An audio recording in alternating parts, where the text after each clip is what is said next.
Hey guys, thank you so much for tuning back in to Joe Knows. I'm sorry we've been offline for a while. I had COVID and a couple of weeks there I had to be quarantined. I'm back now, and we had the holidays and there were a lot of things happening. But it's been a little while, but I'm back and continuing our series on marriage, talking about two become one.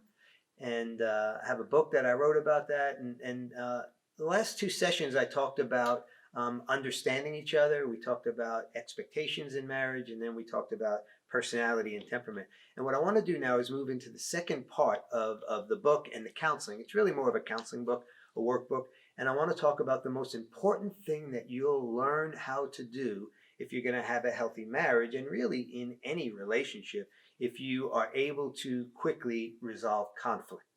Okay, so as I talk about that, conflict is inevitable in any relationship, particularly in marriage. I mean, you're together, you're sharing life, and you come from different families, you have different personalities. There are all kinds of things that play into that.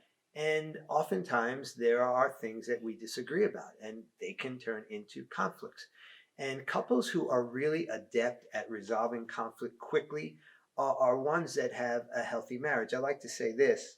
Um, a lot of times conflicts they become uglier and go on longer than they really needed to. And it puts unnecessary wear and tear on a marriage. And sometimes I meet with couples who have been together for years and years and have been unable to resolve their conflict. And not only does it put unnecessary wear and tear on the marriage, but now they have all these unresolved conflicts that create like a brick of a row of bricks. Each unresolved conflict is like a row of bricks between them, and that row can sometimes become 6 and 8 feet high, and they don't even remember the source of all the conflict. So I want to talk to you a little bit about the skill of how to resolve conflict, and we'll start out by talking about, I break this down into 3 sessions, and the first session is I talk about negative tendencies. Okay, so there are two things that happen a lot of times in conflict that definitely make it difficult to quickly resolve conflict. And one of them is we begin to attack, and the second is we become defensive. Now, it depends on the personality of the people, but you can attack and counterattack. You can attack, be defensive. There's all kinds of things that play into that. But I will say this, that when you feel like you're being attacked, or you feel like the other person's being defensive, those are negative tendencies that are going to make resolving the conflict more difficult than it needs to be. And it's probably going to be a lot uglier than it needed to be. So what I encourage couples to do is make an agreement, and not in the middle of the conflict, but before the conflict. They make an agreement that attacking and defending are not allowed in the relationship. So if a person feels like they're being attacked, they call timeout. And they say, hey, I feel like I'm being attacked. And that should trigger the agreement that you made that there's no attacking allowed. And you'll take a timeout, take a 5-10 minute break, maybe longer. If you have to, come back. And then the person that is bringing the thing up in an attacking way will try and do it in a better way. And being defensive. No, you didn't. No, I didn't. When maybe the person brings something up that hurt them, and I did not. What about when you did this? That's all ways of being defensive. And what's going to happen in those scenarios is you're going to make resolving the conflict more difficult than it needs to be. It doesn't need to be that hard. It's hard enough. But when we start to attack and defend, we make it harder. Okay, and I like this verse in the book of James. James is like the New Testament book of wisdom. And it says this: everyone should be quick to listen, slow to speak, and slow to become angry. Now, for me, I'm an aggressive, confrontational person. I am slow to listen. I'm quick to speak, and I'm quick to become angry, which means that I could, when I get upset, I could make resolving a conflict, addressing it and resolving it, a lot more difficult than it needs to be.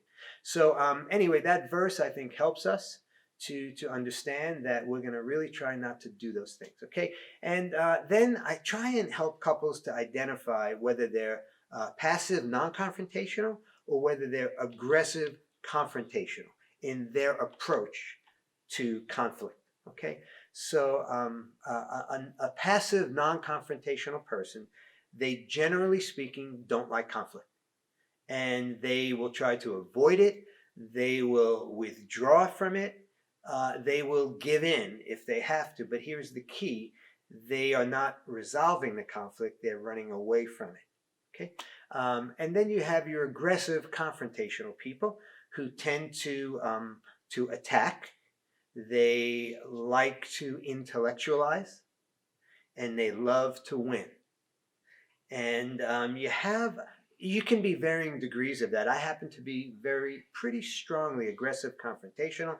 My wife of 33 years, Tony, is very passive non-confrontational. So we have had that where I come in hard and strong and my wife is ducking for cover. And we've had to really I've had to work on being less aggressive, less confrontational. My wife has had to learn to let me know when I'm being overly aggressive, but also I've had to really coach her in letting her know that when I do upset her, I want to know it. My wife is going to tend to hold it in. I'm never going to find out. Now, so we're talking about negative tendencies would be attacking and defending. We don't want to do that. Okay. And then we talked about the aggressive confrontational style, which hits it head on. And we talked about the passive non-confrontational, which runs away from it. And what we want to, let me ask you this question. I want you to think with me. Which is worse?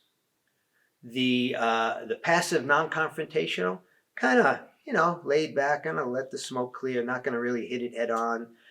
Or the aggressive, the one who gets upset, flies off the handle. And I'm giving the negative sides of these. Which is the worst of the two negatives? Is it the passive non-confrontational or the aggressive confrontational?